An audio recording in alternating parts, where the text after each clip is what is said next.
Alors,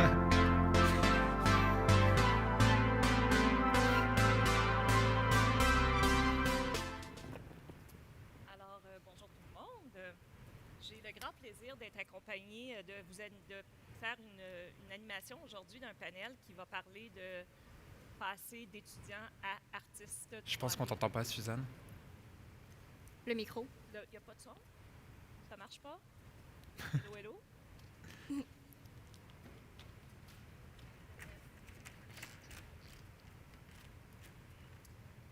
Est-ce que ça va mieux comme ça? Bon, super.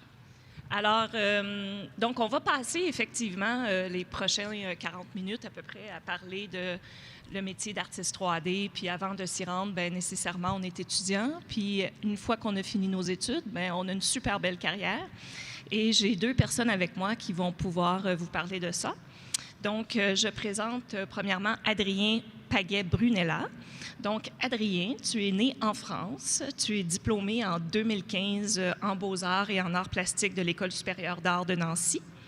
Tu fais le saut au Canada et tu poursuis tes études à l'École NAD de l'UQAC et obtiens ton baccalauréat en animation 3D et en design numérique, concentration jeux vidéo.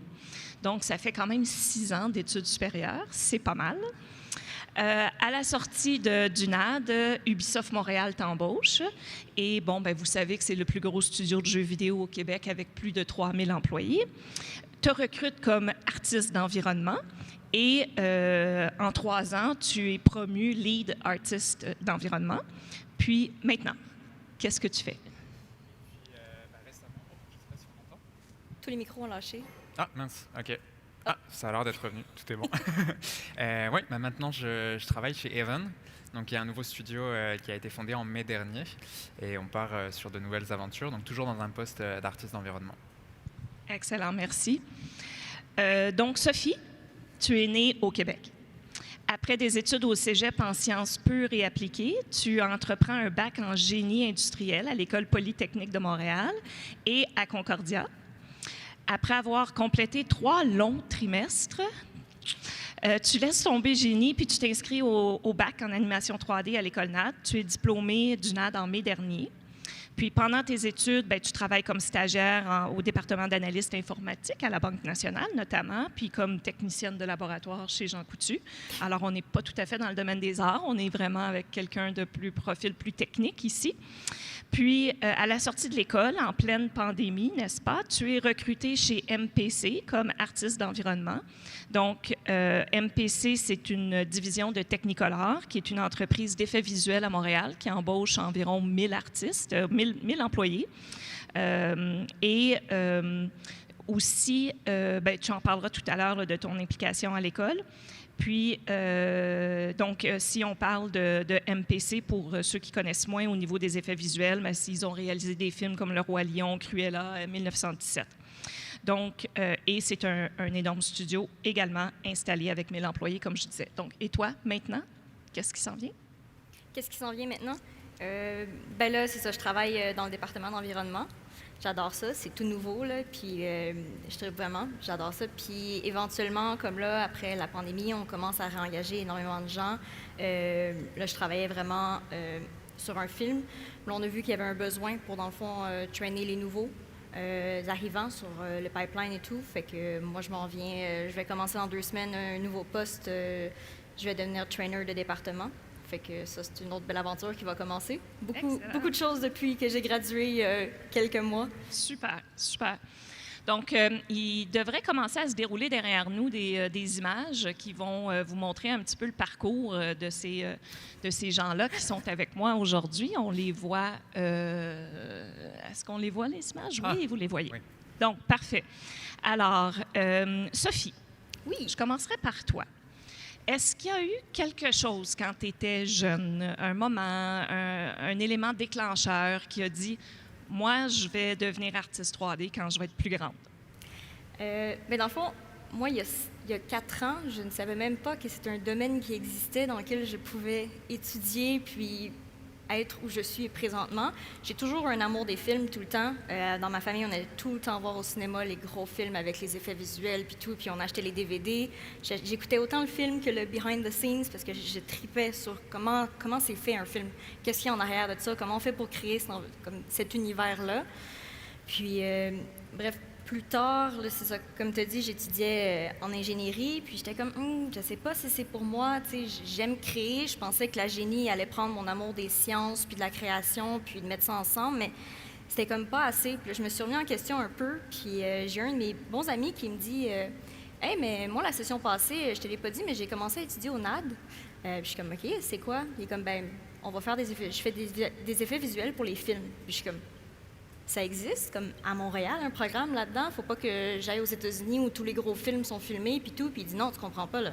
Montréal, c'est la place où être pour ça, là. Tous les films, tous les effets visuels sont faits ici. Puis je suis comme, ben, quel genre de film? Ça doit être des petits films, des trucs comme ça. Puis il est comme, non, là, comme les Star Wars, les Marvel, tout ce que tu peux penser, c'est fait ici. Je me dis, OK, mais une job d'artiste, c'est quoi le taux après ça quand tu sors, le pourcentage de gens qui se trouvent un emploi? Puis il est comme, c'est presque tout le monde se trouve un emploi en sortant de ça. Là. Il y a une super de grosse demande. Là, on est à Noël. Après 3 semestres en ingénierie, j'annonce à mes parents que je vais aller étudier en art, que j'ai 2 mois pour monter mon portfolio, mon document de motivation pour essayer d'être acceptée au NAD. Fait que c'est ça. C'était une rencontre. Je dirais, ces amis-là, j'arrête pas de leur remercier de m'avoir parlé du NAD puis de ce domaine d'études-là. Fait que je suis toujours reconnaissante pour ça. Puis depuis ce moment-là, plein d'aventures. Oui, c'est ça. En tant qu'artiste 3D. Exactement. Fait que ça, quand je dis aux gens que moi, il y a 4 ans, je savais même pas que ça existait, puis que je suis là présentement, puis que ça va bien, j'en reviens encore pas quand on me demande. Excellent, excellent.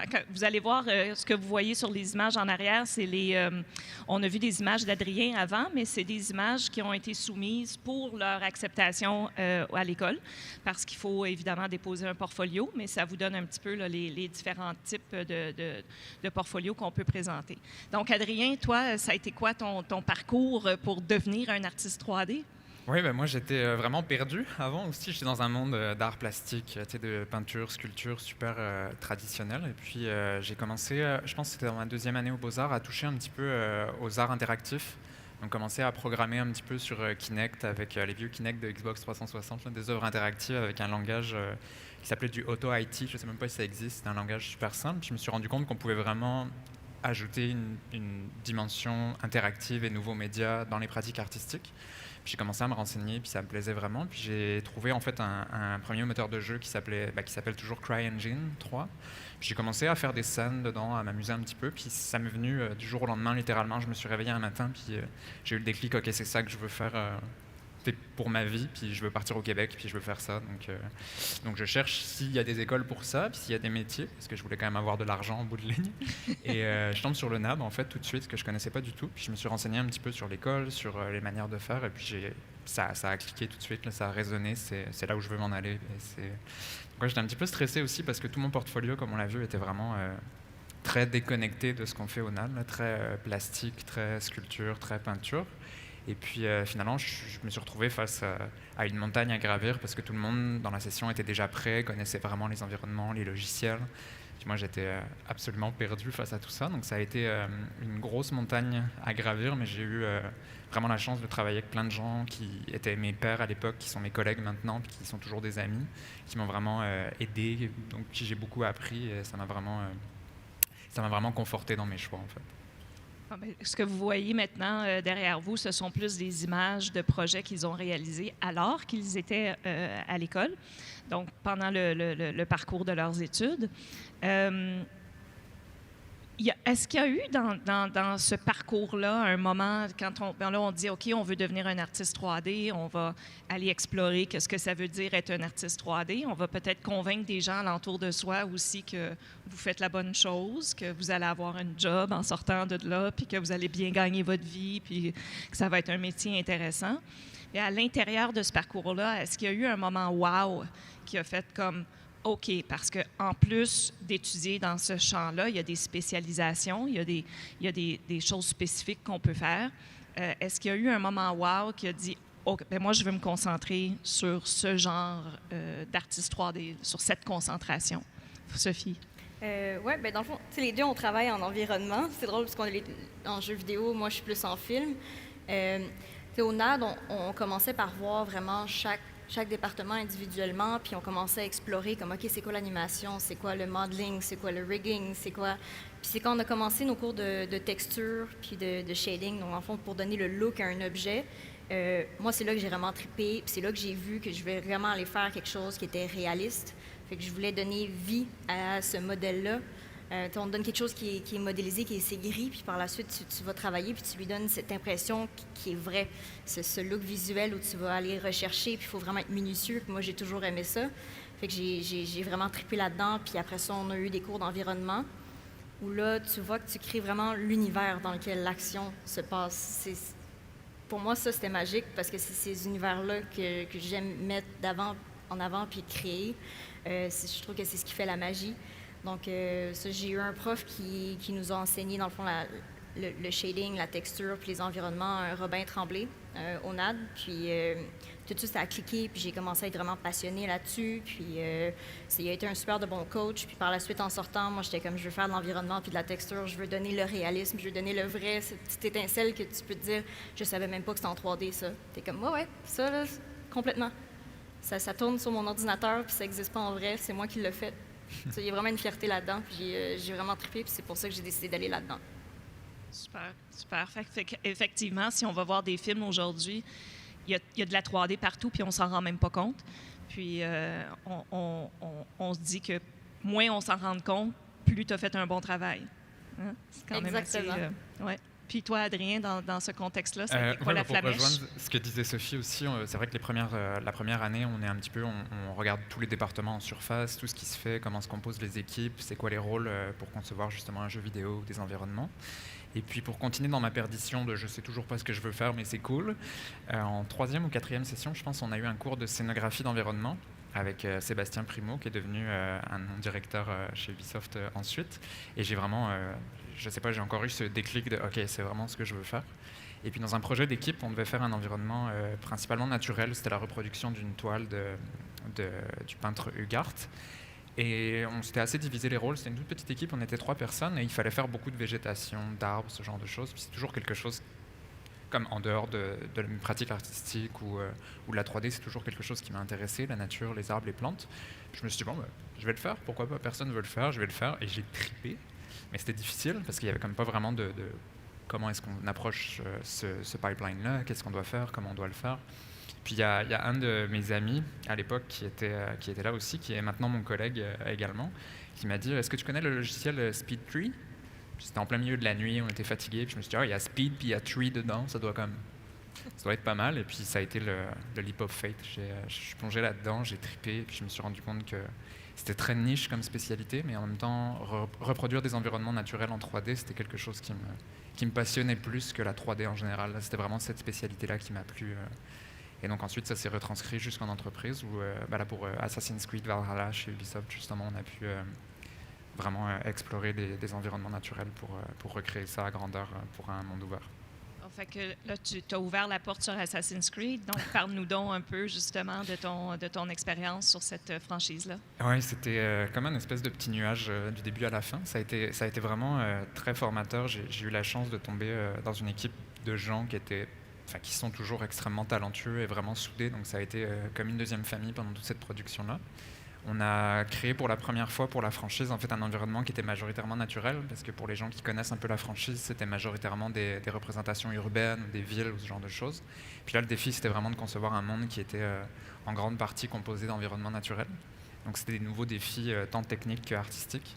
Et ça a été super intéressant de les relever. On a essayé plein de nouvelles technologies, on a fait de la photogrammétrie, on a développé... en fait, on a prototypé pour poser des questions et puis trouver des réponses, que ce soit en technologique ou artistique, pour essayer d'atteindre ça. Et puis on a été vraiment content du résultat à la fin. Ça a été un gros et beau travail d'équipe. Puis malgré le contexte particulier de la pandémie, ça a vraiment été une expérience soudée et puis riche. On a beaucoup appris et on a vraiment trippé en fait à reconstruire toute la faune et la flore de l'Angleterre et de la Norvège du 9e siècle. Quand on regarde les images que vous avez faites ici, ça c'est dans vos portfolios finaux, en fait, votre projet de synthèse que vous avez réalisé à l'école, si je ne me trompe pas, c'est ce qu'on voit, n'est-ce pas? Oui. Donc, Adrien, ce projet, si tu nous reviens à l'école en tant que tel, tu peux nous en parler un peu de ce projet? Bien sûr. Ça ravive plein de bons souvenirs en plus. Oui, c'était notre projet de fin de bac qui s'appelle Fragment.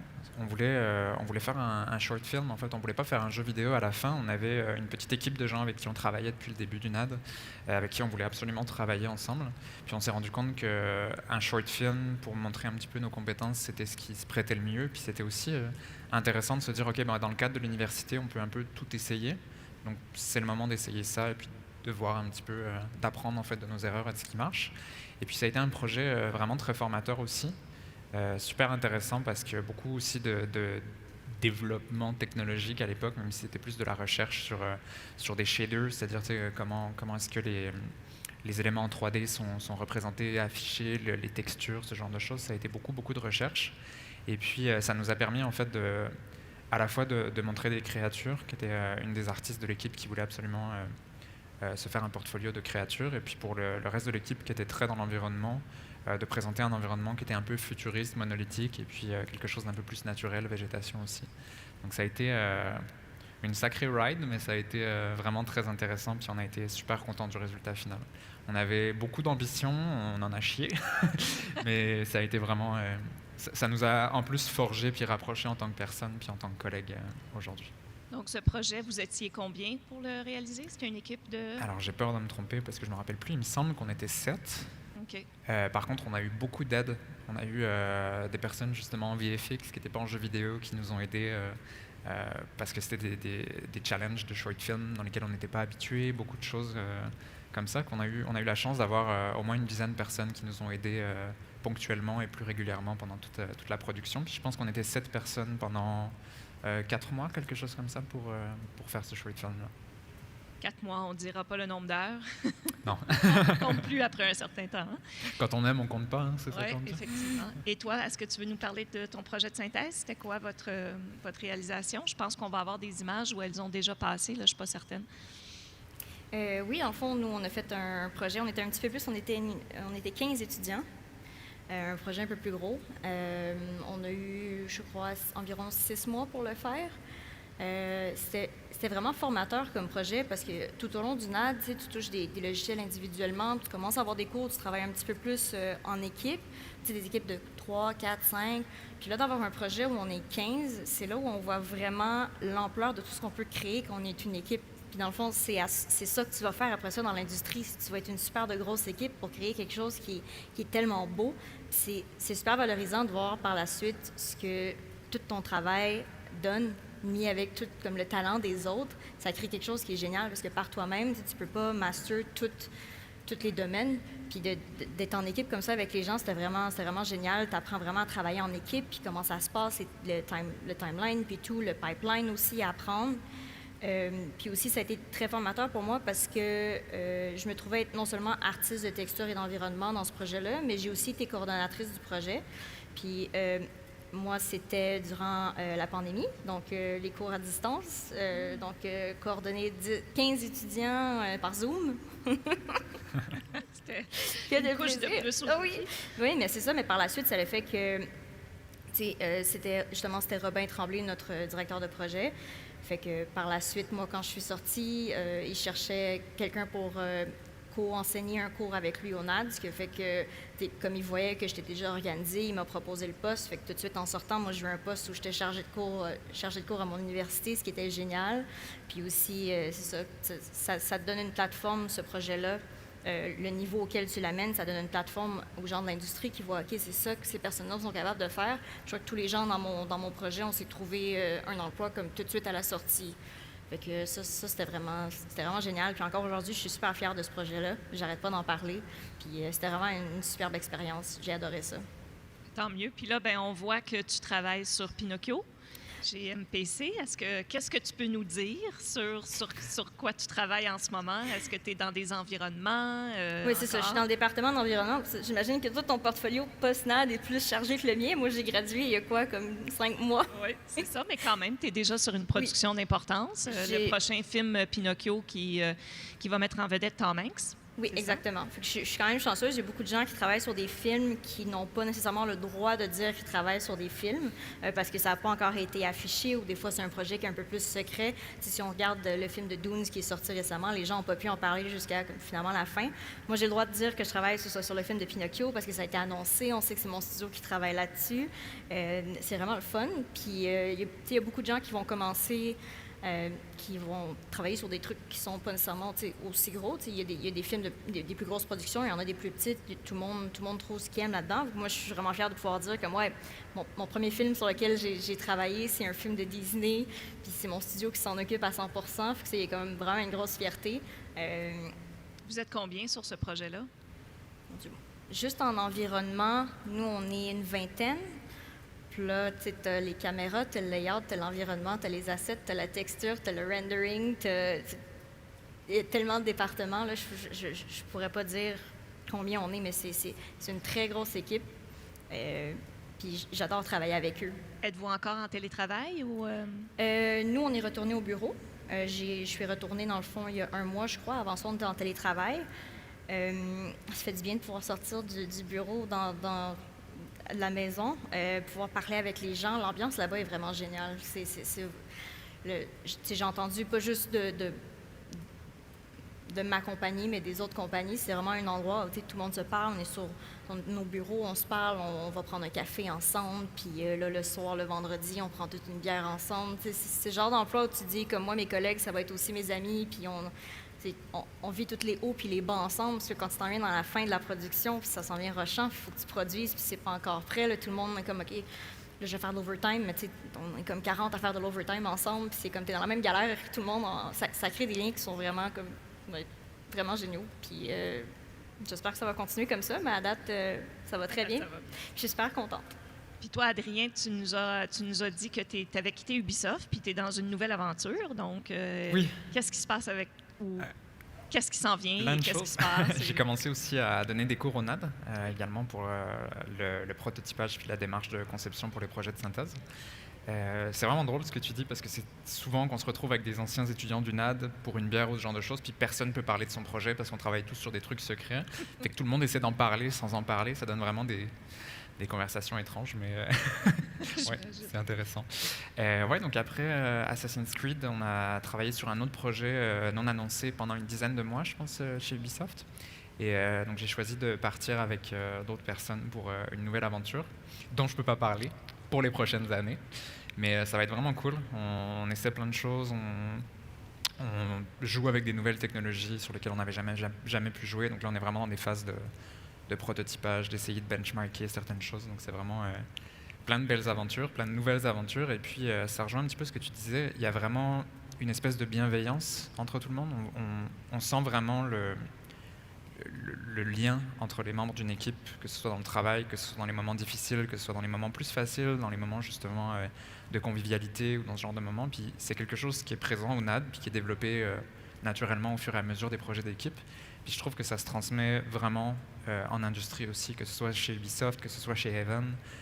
J'ai vraiment senti cette espèce de bienveillance, puis de petits coussins de protection où tout le monde est dans le même bateau ensemble, puis peu importe ce qui se passe, on est ensemble et on ship quelque chose, on mène à bien un projet ensemble, et ça c'est vraiment important. Puis quand j'ai rejoint Haven, c'était vraiment un des piliers du studio. On se cache pas que l'industrie du jeu vidéo a été pas mal bouleversée ces 2 dernières années pour énormément de choses. Et donc ce nouveau studio, ça a été donc fondé par Jade Raymond, a vraiment misé sur un des piliers qui est justement la bienveillance, le respect. Donc je me retrouvais vraiment dans les valeurs en fait avant de me retrouver juste dans le projet.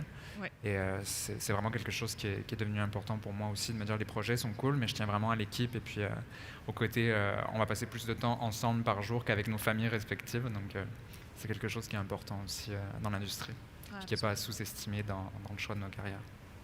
qu'on en a parlé tout à l'heure, on avait des chiffres récemment où on nous disait que l'industrie des effets visuels à Montréal, au Québec en général, et l'industrie du jeu vidéo, il y a 4000 postes à combler en ce moment. Donc, je pense que c'est une industrie qui a le vent dans les voiles et qui est en recherche de talent. Donc, si vous aviez Sophie, peut-être si tu avais un conseil à donner à des jeunes qui s'intéressent, quand tu penses à ton parcours, tu sais, que j'imagine que t'orienter vers le génie, l'ingénierie, c'était quelque chose de naturel, de respectable, de mis sur un piédestal, tes parents devaient être bien fiers que tu t'en ailles à Polytechnique, genre, là, tu sais, puis que tu ailles faire des études en génie. Mais je pense que le métier d'artiste 3D est mal connu. Puis c'est pas nécessairement un parcours qu'on encourage nécessairement à dire, ben moi, en tant qu'artiste, je vais pouvoir vivre de mon art, je vais pouvoir bien vivre de mon art aussi, parce que la moyenne des salaires dans cette industrie-là, au niveau des artistes 3D, est très, très bonne. Je pense qu'après 5 ans, on est aux alentours de 80 000 $. Donc, c'est quand même une perspective d'avenir intéressante. Mais quand on s'adresse aux jeunes garçons, aux jeunes filles, aux parents même, qui ont peut-être pas nécessairement le réflexe de dire, ben tu penses, tu es créatif, tu dessines bien, ou même pas nécessairement dessiner, mais juste d'avoir un œil créatif, d'avoir un intérêt pour les technologies. Il y a ça qui existe. T'sais. Puis, qu'est-ce que vous auriez comme conseil à donner à des jeunes qui vous écoutent en ce moment, puis qui dit ah, ben j'ose-tu, ça existe-tu? Qu'est-ce que tu dirais, connaissant un petit peu le chemin que toi, tu as parcouru? Bon, en une phrase, je dirais faut oser, mais j'ai tellement d'autres conseils à donner. T'sais, moi, je suis arrivée là, j'avais un background d'ingénierie, mais je suis arrivée là, puis je me suis rendu compte qu'il y avait beaucoup de gens. Il y avait des gens qui venaient de la construction, il y avait des gens qui venaient d'informatique, il y avait des gens qui venaient de partout. C'est pas parce qu'on est allé dans une direction que mais je peux plus changer, ou j'y ai trop tard pour que je change. T'sais, on a des gens de tous les âges qui sont arrivés au NAD, puis on travaille tous ensemble. Ça, c'est quelque chose que j'ai vraiment trouvé génial. Puis peu importe le background, éventuellement, tu t'en vas tous dans la même direction. Puis moi, avec mes parents, on écoutait les films, puis là, maintenant, on écoute le générique au complet, parce que là, à la fin du générique, c'est là que tu vois les studios qui ont travaillé sur le film, t'es comme, regarde, ça là est à Montréal, ça là est à Montréal, ça là est à Montréal, ça là est à Montréal. C'est là qu'ils sont comme, OK, ouais, peut-être qu'il y a quand même des bonnes opportunités à Montréal. Et encore aujourd'hui, quand je dis aux gens comme, ouais, je fais des effets 3D dans les films, ils sont comme, OK. Comme, mais si tu essaies d'expliquer, ça fonctionne pas. C'est un métier d'image. Puis là, maintenant, sur mon sel, j'ai mon petit comme, regarde ça, là, ça a l'air vrai, ça a l'air faux, mais c'est moi qui le fais. C'est pas une vraie image, c'est tout moi qui le fait, puis ça a l'air d'être réel. Là, j'ai mon petit portfolio, puis je montre aux gens les images sur lesquelles j'ai travaillé à l'école. C'est comme, tu sais, en 2 ans, j'ai réussi à arriver à ce niveau-là à partir de quelqu'un qui connaissait pas le métier du tout. Donc, tout le monde peut y arriver. Il faut rester curieux, faut essayer, il faut oser. C'est le moment de le faire. Puis c'est ça, l'industrie cherche énormément d'artistes. Puis je crois que le NAD, c'est une super école aussi, là, où les profs sont super motivés enseigner à leurs élèves, sont super proches. Tu peux aller les rejoindre, aller leur poser des questions, sont tout le temps ouverts. On dirait quasiment pas qu'on est à l'université, parce que les histoires que tu entends de cours où on est à 100 personnes, puis tu n'es jamais capable d'aller poser une question au prof, puis des examens comme ça n'a pas de sens, puis tout. Comme là, je me sentais comme tellement encadrée, puis c'était super le fun, puis les travaux qu'on fait sont tellement concrets, puis tu vas les utiliser plus tard. Il y a d'autres fois, tu étudies à l'université, puis tu es comme, OK, mais ce projet-là, comme, je fais juste le faire, puis ça va être fini, puis ça va être tout. Mais au NAD, c'est que moi, je vais le faire, je vais le mettre dans mon portfolio, puis après ça va m'amener ailleurs. Et tout est tellement concret, puis on est super bien encadré qu'il ne faut pas avoir peur, que même si on vient d'un background qui est différent, qu'on va être bien enseigné là-bas, puis nous mener dans la bonne direction, surtout. Avec la technologie en tant que... Tu as appris combien de logiciels?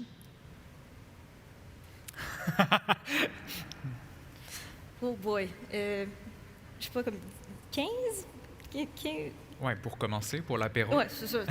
Mais tu sais, il y en a que tu vas contrôler vraiment plus. Il y en a d'autres que je suis comme, ouais, OK, je suis peut-être un peu moins à l'aise dedans, mais ils ont toutes la même base. Une fois que tu sais comment bouger en 3D dedans. Puis tu sais, t'apprends le vocabulaire. C'était quelque chose au début. Moi, je suis arrivée, les gens utilisaient des mots, puis j'étais comme, quoi? C'est quoi ça?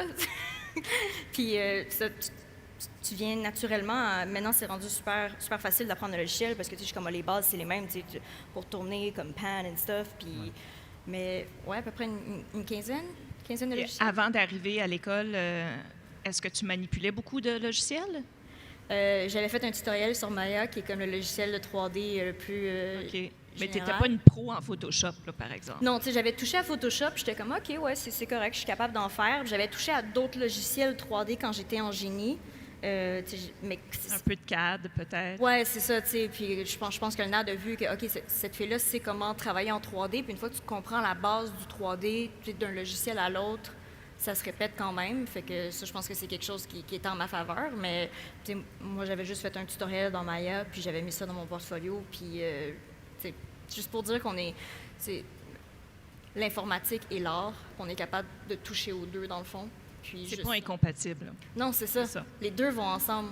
Puis tous les autres jobs, tu parlais au début que j'ai fait plusieurs autres trucs dans plusieurs domaines, comme j'ai travaillé comme technicienne en pharmacie, j'ai travaillé à la banque, j'ai fait d'autres trucs, j'étais en génie, puis je revois toutes les skills puis que j'ai gagnées, je les réapplique maintenant. Tu sais, en génie, je travaillais sur les chaînes de production, mais là, je veux pas en 3D, c'est comme une chaîne de production. Tu passes d'un département à l'autre, puis comme comment tu reçois le matériel, comment tu le travailles, comment tu dois le donner à l'autre département. Tu sais, ça, c'est une chaîne d'opération, puis j'ai étudié là-dedans. Et en pharmacie aussi, tu sais, veux pas, c'est comme ça. Fait que toi, tu es capable de parler à des ingénieurs. Là. Tu sais un petit peu de quel bois ils se chauffent un peu. Là. Ouais, Un peu. un peu. Puis là, quand je leur dis, ouais, mais moi, j'ai quitté ça pour aller faire de l'art, ils sont comme... Puis toi, Adrien, qu'est-ce que tu aurais à dire? Le premier conseil pour rebondir sur tout ça, c'est que quand on pense à la 3D, généralement, la tonne de logiciels, c'est assez intimidant. Moi, je me rendais compte vraiment que, tu sais, OK, j'ai jamais utilisé quelque chose en 3D, je sais même pas comment partir de rien puis concevoir quelque chose en 3D, puis que ça, c'est très intimidant. Puis ce que je dis souvent à mes étudiants aussi, puis que je vois encore, c'est quand on regarde justement des produits finis ou des portfolios de professionnels dans l'industrie, puis qu'on commence, mais c'est vraiment intimidant de se dire, OK, lui, il a utilisé ce logiciel-là, donc il faut absolument que j'apprenne, puis que je passe par ce logiciel-là pour arriver ici. Puis au final, c'est pas important. L'important, c'est que si vous voulez travailler en 3D, puis faire de l'art en 3D, peu importe les moyens, vous devez arriver à votre fin. Ce qui fait que on s'en fout de Photoshop, on s'en fout de Substance Designer, ce genre de choses. L'important, c'est de pratiquer, de s'essayer. Puis, hey, si moi j'ai réussi, tout le monde peut réussir, là. Comme vraiment, parce que je partais avec absolument zéro connaissance. Donc c'est juste une question de motivation puis vraiment de passion. Je pense que la 3D, c'est difficile à saisir puis à expliquer. Tu sais, quand je parle à des gens, OK, ben, je fais des arbres pour vivre, puis les gens me disent, OK, mais t'es payé pour ça? C'est difficile à comprendre. Ou alors quand tu dis que tu travailles en jeu vidéo, c'est est-ce que tu joues toute la journée? Non, c'est pas vraiment comme ça que ça se passe. C'est une équipe de 1500 personnes derrière. C'est un petit peu difficile à exprimer. C'est un peu compliqué de parler de la pratique qu'on a, des logiciels qu'on a. Comme tu disais, comment les logiciels communiquent les uns avec les autres. C'est vraiment, c'est un peu la jungle, puis c'est un peu difficile de décrire ça exactement. Puis c'est vraiment intimidant quand on ne connaît pas, puis qu'on n'a pas le pied dedans. Puis éventuellement, comme tu disais, en fait, on commence à se rendre compte de ce qui se répète, des occurrences qui sont comme récurrentes dans certains logiciels, dans certaines façons de faire, dans certains termes. Puis ça vient naturellement, en fait, en pratiquant. Donc ça, ce serait mon premier conseil, en fait, de ne pas rester intimidé par rapport au logiciel et puis de ne pas bloquer s'il y a un logiciel qui ne fonctionne pas, de chercher d'autres alternatives. Et puis aussi, comme ce qui est proposé au NAD, justement, le plus possible de travailler en équipe, puisque, comme tu disais, c'est une chaîne de production, c'est des grosses équipes, et quelqu'un qui est excellent mais qui n'a jamais travaillé en équipe, puis qui n'a pas cette méthodologie d'être capable de faire confiance aux gens, de déléguer, d'être une personne de confiance aussi, c'est quelque chose qui s'acquiert plus difficilement en industrie, donc le plus tôt on est capable d'acquérir ces méthodologies de travail comme ça, le mieux c'est, comme justement au NAD, les projets d'équipe, ce genre de choses. Donc le plus tôt possible, essayer de monter un portfolio pour soi, mais avec d'autres personnes qui veulent se monter un portfolio également aussi. Travailler en équipe pour essayer de développer un petit peu cette énergie collective et puis cette idée de travailler avec d'autres personnes pour un bien commun. Oui, puis moi, quand je suis arrivée en industrie, même si j'avais appris une quinzaine de logiciels à l'école, tu veux toutes les apprendre, tu arrives à l'industrie, ils utilisent des logiciels que tu n'as pas appris. Ouais, c'est inévitable. Il y en a tellement pour plusieurs logiciels qui vont faire la même chose, mais une compagnie décide d'utiliser celui-là, puis tu es comme, ben merde, celui-là, je ne l'ai pas appris, mais il y a tellement de l'entraide juste à l'école, puis aussi après ça, quand tu sors, comme moi, j'ai quelqu'un qui fait, OK, ben écoute, je vais faire un petit training sur aux nouveaux qui sont arrivés, comme ça, c'est comment on utilise le logiciel, puis il y a cette entraide-là tout le temps. Tu n'es pas toute seule. Jamais. Même une fois que tu as quitté l'école, t'es jamais toute seule. Tu as tes collègues qui vont t'aider, tu as tes boss, il y a de la formation, tout le temps. Fait qu'on n'est jamais laissé à soi-même. Ouais, exact. C'est sûr qu'il y a une part de débrouillardise. Je dirais que quelqu'un a besoin quand même une petite base de vouloir, d'être curieux, d'aller chercher par lui-même, de comme, OK, ouais, je veux faire ça, comme, où est-ce que c'est dans le logiciel, d'être capable de chercher un peu par lui-même, mais outre que ça, il y a toujours des gens qui vont être là pour C'est ça, aider. la curiosité, je pense que c'est Ouais. un bon mot. Ouais. Puis, comme tu disais, même en entreprise, maintenant, on se rend compte que le chemin que tu utilises n'est pas important du moment que tu as de la vélocité puis de la qualité. Si tu veux utiliser une recette de logiciel que personne d'autre à part toi utilise, mais que ça fonctionne, puis que c'est mieux, puis que tu prouves que tu arrives à faire ça mieux comme ça, c'est pas un problème. L'important, c'est la finalité, puis le projet final, puis l'entité qu'on va produire tous ensemble, pas le chemin, puis le protocole de on doit utiliser ça ou ça pour obtenir le résultat. Mm-hmm. Vous n'êtes certainement pas dans un environnement stagnant. Hein? Il y a toujours de l'innovation qui vient s'installer dans vos processus, dans tous les projets que vous voyez. Donc, évidemment, c'est d'apprendre à apprendre en continu. Bien, écoutez, je pense que le temps file. Il nous reste peut-être 2 minutes pour faire un petit mot de la fin. Il nous reste... il nous reste plus de temps que je pensais. Donc, je regardais, on n'a pas de questions sur le web. J'ai pas de questions sur l'iPad, à moins qu'il y en ait qui rentrent là, bientôt. Donc, on est prêt à prendre vos questions. S'il y a des gens dans la salle aussi qui ont des questions, ça va vraiment nous faire plaisir d'y répondre. Sinon, on est tout à fait capable de meubler 10 minutes en parlant de n'importe quel sujet. Oui, c'est ça. Mais tu disais, je trouve ça super important aussi, que c'est apprendre à apprendre. Puis c'est vrai, on est dans une industrie où il ne faut pas aimer se reposer sur ses acquis, puis juste mettre ses pantoufles, puis comme, OK, c'est comme ça que je travaille, puis c'est tout. On est vraiment dans une industrie qui bouge tout le temps, il y a des nouvelles technologies. Il y a quelques années, c'était la réalité virtuelle. Maintenant, c'est, je sais pas, la photogrammétrie ou plein d'autres choses, les prochaines générations de consoles. Et que c'est important de toujours avoir envie, d'avoir cette curiosité de chercher des nouvelles technologies, de ne pas se reposer sur ses acquis, puis de toujours chercher à s'améliorer, de voir un petit peu ce qui se fait ailleurs, de vouloir un petit peu sortir la tête de l'eau, puis regarder un petit peu ce qui se fait, comment les choses avancent, et puis de vouloir améliorer notre pratique, améliorer notre vélocité, améliorer la qualité de ce qu'on fait. Donc, il y a toujours quelque chose à apprendre. Tu crois que tu maîtrises un logiciel, puis les gens autour de toi qui sont comme « Ouais, maintenant, il y a ça, avec la nouvelle version, tu peux faire ça. » C'est ça qui est le fun dans l'industrie, c'est l'ouverture à l'avancement. Ouais. Où on fait pas comme « Ah, ben ça se fait pas, fait qu'on le fait pas. » Ça se fait pas, OK, good, on fait un petit caucus, là. Comment est-ce qu'on peut trouver une façon, qu'est-ce qu'on peut créer pour arriver à ce qu'on veut faire? Mm-hmm. On laisse jamais d'avoir des bâtons dans les roues, puis juste dire que c'est ça, puis on laisse tomber, tu sais. OK, on veut faire ça, il n'y a pas de façon de le faire encore, ben on va trouver une façon de le faire. Je pense que ça, c'est quelque chose ici aussi, on est quand même reconnu au Québec de comme, on va plancher dessus, puis on va trouver une façon de le faire. On va créer une nouvelle façon de faire quelque chose, puis moi, je trouve ça super stimulant. Ouais. De voir que comme on fait ça, on est comme ça se fait pas, ouais. Donne-moi une couple de Il y a mois. toujours un tutoriel genre d'Europe de l'Est obscur sur YouTube, comme, qui explique une façon de faire. T'es comme, oh, ok, ça peut vraiment, ça n'a pas rapport, mais ça peut me servir comme le chemin qu'on va trouver pour. Fait que, est-ce que vous avez l'impression que si on parle de cinéma, par exemple, on est nécessairement dans un contexte de non-interactivité. Donc, quand on est assis, on regarde un beau film, puis c'est fantastique. On a l'œil assez aiguisé pour avoir un sentiment de... On embarque dans l'histoire ou pas. Tu sais, il y a toute la narration derrière l'histoire qui est super importante parce qu'on a beau avoir des effets visuels extraordinaires, si l'histoire est poche, l'histoire est poche. Puis le film va faire bateau. À un moment donné, il y a eu un film qui est sorti qui était un film sur une franchise en jeu vidéo qui était toute faite en 3D, 100% 3D. Alors, c'était avant Avatar même, là, ça a été vraiment... c'était le film de Final Fantasy. Alors, je ne sais pas si vous avez vu ça. Donc, c'était un film d'une qualité extraordinaire en 3D, mais avec des personnages humains qui étaient vraiment humanoïdes. Là. Donc, contrairement à Avatar, où les personnages avaient la peau bleue, puis bon, etc., donc où l'œil accusait ou acceptait qu'il y ait quelque chose de pas parfait, parce que c'est de l'animation, puis veut pas, tu sais, animer des personnages humains, c'est probablement la chose la plus difficile, à mon sens. Parce qu'il y a une référence. Parce qu'il y a une vraie référence. T'sais. Alors, quand on crée des bébites, des créatures qui n'existent pas, ben on se laisse embarquer dans une espèce de fantaisie. Le film, justement, Final Fantasy, a été un échec total parce que, justement, le spectateur n'était pas capable d'avoir aucune empathie avec le personnage, avec Suspension les de la personnages. crédibilité. Et le Uncanny Valley, je pense qu'en 6 minutes, on n'aura pas le temps de parler de ça. Non, C'est mais vraiment cool. on s'enligne sur quelque chose. Ouais.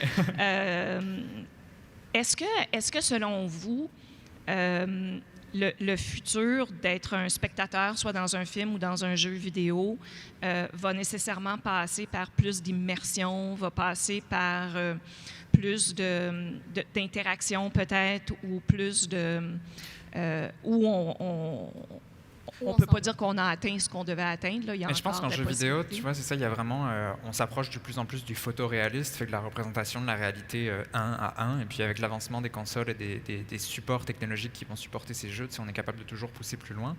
Puis dans l'industrie, il y a comme une mouvance ces dernières années de se rapprocher sur le narratif, tu sais, le côté poétique, sur le côté de quelle est l'histoire qu'on raconte, comment on la raconte, plutôt que sur la technologie. Tu sais, je pense que la technologie, puis la représentation de la réalité, tout ça, c'est OK, on est assis dessus, ça fonctionne, on sait qu'on est capable de le faire, mais qu'est-ce que ça ajoute?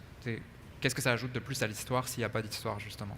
Ce qui fait que il y a beaucoup On est là pour supporter l'histoire, C'est c'est ça. ça. On n'est pas en premier plan, on est là pour supporter l'histoire, rendre l'histoire crédible. Fait qu'il faut qu'il y ait une bonne base, puis nous, on vient la supporter, dans le fond.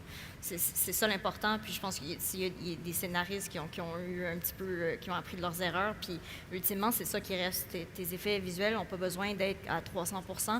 C'est ton histoire au centre a du sens, puis qu'elle vient chercher les gens. Nous, on vient supporter, puis on vient aider à comprendre cette histoire-là pour la rendre réelle, puis on crée cet environnement-là, cette idée-là qui existe déjà. Fait que c'est toujours on vient supporter, dans le fond. Est-ce que rendre vous ça avez réel. l'impression que vous commencez à être de plus en plus consulté en amont du processus? Parce que, tu sais, à une certaine époque, les artistes, la 3D, puis tout ça, ça venait comme à la fin de la chaîne de production. Là, on commence à vouloir dire qu'on va impliquer la création, le côté de l'implication des artistes en pré-production. Est-ce que en jeu vidéo, en cinéma, c'est différent? En jeu, est-ce que vous êtes vraiment Moi, j'ai eu la impliqué, chance de faire la préconception et la conception de Assassin's Creed, et puis là, on est encore une fois dans une phase de conception, ce qui fait que j'ai eu le meilleur des deux mondes. J'ai pu vraiment participer à toutes les phases de prototypage, et que ce soit donc développement technologique, mais aussi développement artistique.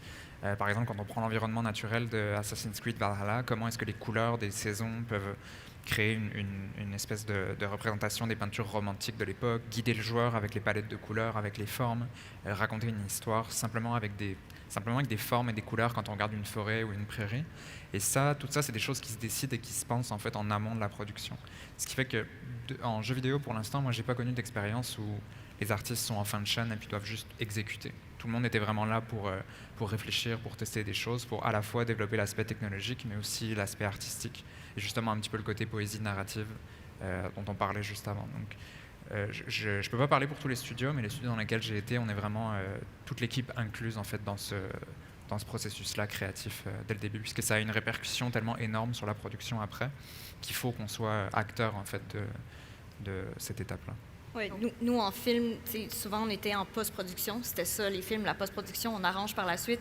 Là, les gens en film ont tellement besoin de 3D par la suite qu'on est comme, OK, mais on ne peut pas tout faire juste une fois que tout a été filmé. Là. On a besoin d'être là pré-production, d'avoir une pré-visualisation, d'avoir des gens qui vont conseiller sur le plateau de tournage de, OK, ben là, on a besoin d'un blue screen. Là, il va falloir avoir des capteurs parce que si plus tard, vous voulez que ça se fasse en 3D, ça va être tellement plus facile si on a ces capteurs-là, s'il y a cette couleur-là, si on a besoin des plates, on a besoin que vous filmiez les acteurs de cette façon-là. OK, est-ce qu'on peut enregistrer le mouvement de caméra? Puis là, on voit qu'il y a de plus en plus un partage d'informations qui se fait, puisque le travail de 3D et des effets visuels est de plus en plus important. Maintenant, il faut vraiment qu'il y ait une communication entre les deux, entre le vrai puis le 3D, pour que le lien entre les deux soit le moins visible possible dans le film. Il faut qu'il y ait comme une communication. Fait qu'on est là de plus en plus tôt dans le processus.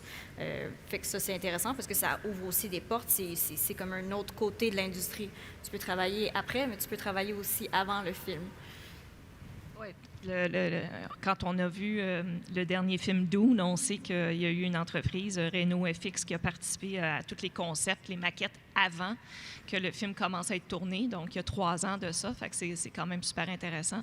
Donc, est-ce qu'on peut penser que oui, vous avez des logiciels à apprendre, mais à quelque part, il y a un processus de recherche aussi que vous avez à faire, en dehors du logiciel en tant que tel, de la recherche historique, de la recherche conceptuelle, de la recherche contextuelle? On parlait de curiosité tout à l'heure, puis je pense que c'est le maître mot. Là, par exemple, reprenons Assassin's Creed comme exemple, c'est une franchise à caractère de représentation historique, donc c'est pas une reproduction littérale de la réalité, on va exagérer certaines choses, faire quelques légers anachronismes pour aller chercher de la poésie narrative ou ce genre de choses, mais il y a toute la dimension de recherche, de s'intéresser à, ok, je sais pas, on fait une forêt, comment est-ce qu'une forêt pousse, comment est-ce que les différents ingrédients naturels d'un biome fonctionnent les uns avec les autres, comment est-ce qu'un joueur à l'époque qui doit incarner un viking se promène dans ces environnements-là. Donc faire des recherches avec des historiens, faire des recherches littéraires, et c'est vrai, je pense, dans peu importe ce qu'on fait, que ce soit... Avec nos étudiants, je ne sais pas toi, moi je suis toujours...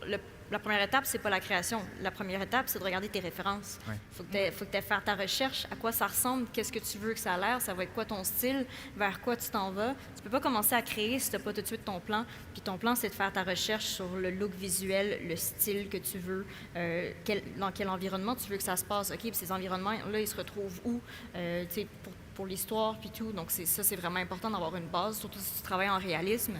Tu peux pas juste décider de créer quelque chose de ta mémoire. C'est important d'avoir toujours une photo ou des références. Des références. Apprendre les règles pour être capable de les briser ensuite. Là. C'est exactement comme en peinture. J'ai des questions. J'en ai une ici qui s'adresse peut-être un peu plus à Adrien. Adrien, tu disais que tu faisais de la peinture, de la sculpture. Est-ce que tu continues? Est-ce que tu continues à faire de l'art plastique? Oui, moins, parce que je suis vraiment en ce moment excité par tout ce qui est photogrammétrie et nouvelles technologies. Fait que je continue mon travail, même après mon travail, juste dans mon temps libre, parce que c'est vraiment quelque chose qui m'intéresse. Mais je pense que c'est important de garder, quand on aime ça, là, vraiment une connexion avec les pratiques un peu plus plastiques. En ce moment, je fais du vitrail, c'est comme plein de choses qui sont vraiment plus... Premièrement, ça fait du bien mentalement aussi de décrocher, puis juste de faire quelque chose avec ses mains. Je pense que c'est stimulant d'avoir un autre médium avec lequel effectuer notre pratique artistique. Ouais. Puis je pense que ça nourrit en fait notre pratique aussi de tous les jours avec les arts plus numériques. Ouais. Alors, je poserais peut-être juste une dernière question parce qu'il nous reste plus de temps. Alors, je pensais qu'on en avait trop, puis finalement, on n'en a pas assez. Donc, vous avez choisi, donc Sophie, toi, tu as choisi la concentration en cinéma, puis tu nous as parlé que tu aimais beaucoup le cinéma quand tu étais petite, etc. Adrien, tu es allé plus en jeux vidéo pour des raisons que tu ne nous as pas expliquées, mais qu'on peut s'imaginer. Est-ce que, selon vous, vous êtes cantonné en jeux vidéo ou en effets visuels? Vous pourriez changer d'industrie puis aller en jeux vidéo ou aller en... plus, les deux. Est-ce que ça vous intéresse? Ah oui, mais j'aime le côté réaliste, puis c'est sûr qu'avec les jeux vidéo, il y a le moins le côté, parce que tu veux pas les moteurs de jeu, il faut qu'ils soient capables de runner comme le visuel. Exact. Moi, j'aime beaucoup le réalisme, mais comme les deux s'entrecroisent dans le sens aussi, il y a beaucoup de cinématiques qui se font pour les jeux vidéo, puis le poster d'affiche qui va aller sur le jeu, comme tout ce qui se passe entre les, mettons, in between the levels, puis comme, tu sais, des fois, tu as des petits films qui se passent, ça va être fait plus par un département d'effets visuels comme plus film. Puis maintenant, en film, on a vu comme The Mandalorian qui utilise le moteur de jeu Unreal pour faire les environnements. Tu sais, ça va être des gens qui sont habitués de travailler en jeux vidéo qui vont aller dans le côté des films. Fait que les deux s'entrecroisent de plus en plus. Je pense que la limite est vraiment floue maintenant, puis c'est facile de passer de l'un à l'autre. Puis c'est intéressant aussi. Bien, merci infiniment. Merci pour les questions. J'en avais peut-être une autre ou deux, mais ça va, c'est parfait. Donc, merci Sophie, merci Adrien. Merci à toi. Bonne continuité dans vos carrières respectives. Merci. Puis, on se reverra, sans faute. Merci. Merci.